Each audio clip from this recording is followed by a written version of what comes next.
So it turns out a lot of you guys don't actually know what a Clash Mob is. So this video is going to cover everything about Clash Mobs. Basically, in Infinity Blade, there used to be events called Clash Mobs that happened almost every single day. At its core, a Clash Mob was just a minigame, whether that be a small fight or tapping gold bags as fast as possible. But there's a bit more to them than that. There are two different versions of Clash Mobs that once existed. They are Clash Mob 1.0 and Clash Mob 2.0. Clash Mob 1.0 only existed in Infinity Blade 2. To play in them, you would need to link a Facebook account to Infinity Blade. Then, you would have to navigate to the Clash Mob menu. In the Clash Mob menu, there would be a few different pages. The main page would show you all the Clash Mobs. There are two separate pages for Clash Mobs coming soon and active Clash Mobs. Then, there were two more pages for victorious Clash Mobs and lost Clash Mobs you've previously participated in. The minigames you played in each Clash Mob varied a lot. You could have a timed challenge to dodge, block, or parry as much as possible in a short time frame. There was one where you were in a cutscene the whole time and you had to collect as much gold bags as possible. And then there were duels to kill super strong enemies. These enemies could even be from Infinity Blade 1, such as the Deathless Kings. After completing the minigame, your stats would be given. You wouldn't get a reward immediately after completing it though. That's because a Clash Mob can't be completed by one person alone. A Clash Mob has to be completed by tons of people, and everyone's stats add up until the progress bar is filled. For example, 10,000 enemies would have to be killed until anyone would get their rewards. After the goal is met, everyone who participated would get their reward. The reward could just be something simple like gold or a gem, but every once in a while there was a piece of equipment exclusive to Clash Mobs given out. I'll talk about those more in depth later in the video. Each Clash Mob could only be completed once. However, after you completed a Clash Mob, there would be a few opportunities to get more attempts at it. You could either like the Facebook post about the Clash Mob, retweet the Twitter post, or comment on the Facebook post, or you could just do all three. Besides that, there was another way to get one more attempt at a Clash Mob. That was through a feature called My Mob. My Mob was a system where you could friend each other in Infinity Blade 2 using Game Center and form a group. The more friends you had in your mob, the more perks you got. Having one friend granted you 1,000 bonus gold at the end of each Clash Mob. Having 3 friends allowed you to get 5 more seconds inside of every Clash Mob. Having 5 friends got you 1 extra attempt at each Clash Mob. Having 10 friends got you 5 more seconds in each Clash Mob. And finally, 25 friends gave you 15,000 bonus gold after completing any Clash Mob.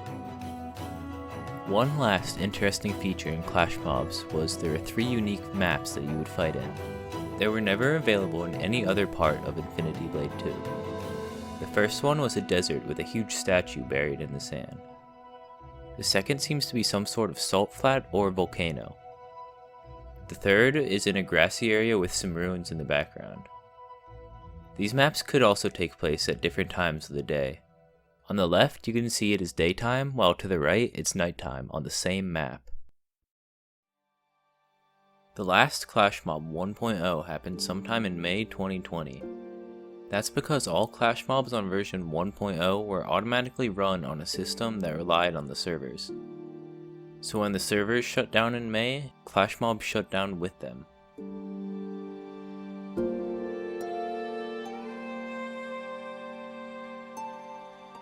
And that brings us to Clash Mob version 2.0. Clash Mob 2.0 was an improved version of Clash Mob 1.0. They were only introduced into Infinity Blade 3. To access a Clash Mob, you would have to open your map and navigate to a marker showing 2 crossed silver swords. This marker is unique to Clash Mobs and cannot be seen anymore. Clash Mob 2.0 still featured most of the minigames like the old version, but with some alterations. There are 3 different categories of Clash Mob 2.0: Trials, Clash Mobs, and Aegis tournaments. Trials are solo tests of skill that you can earn gold or battle chips in. These tests included something like parrying as many strikes as possible in a limited amount of time, or surviving an overpowered boss for as long as possible. Each attempt at a trial would be ranked as bronze, silver, or gold. The better your ranking was, the better your reward would be. Clash mobs are pretty much the same as they were in Infinity Blade 2, where players all around the world work together and complete challenges to help achieve the goal. The only difference being there could be multiple stages in each Clash mob. Each stage had a reward, but to get the best reward, players would have to beat every stage quickly before the timer on the overall event runs out. Aegis tournaments are special events that awarded gear that you couldn't get anywhere else in the game. They would appear monthly and have 3 through 5 stages.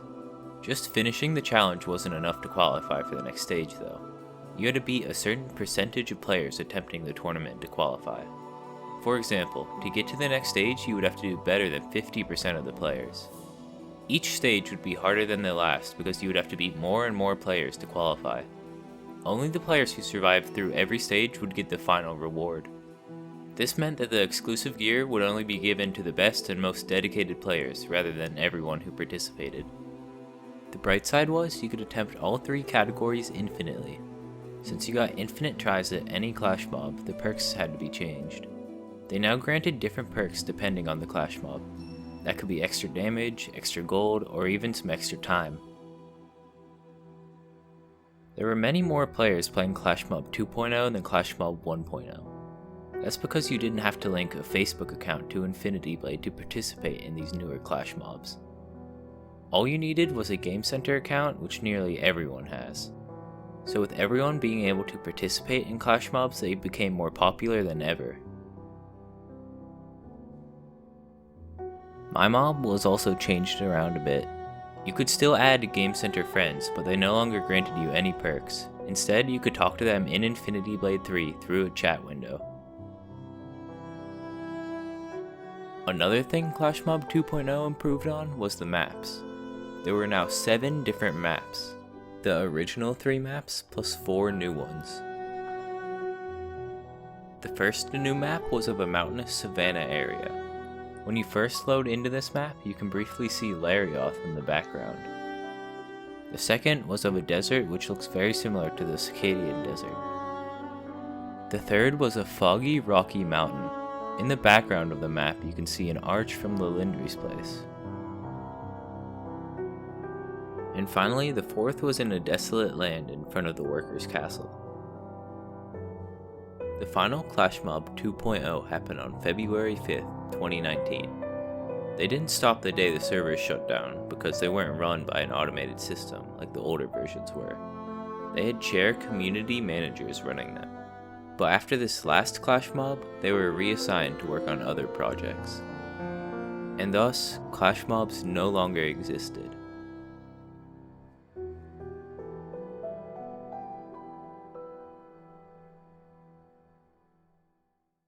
Now that you know all about Clash Mobs, I'm going to show you the Clash Mob exclusive gear that could have been earned.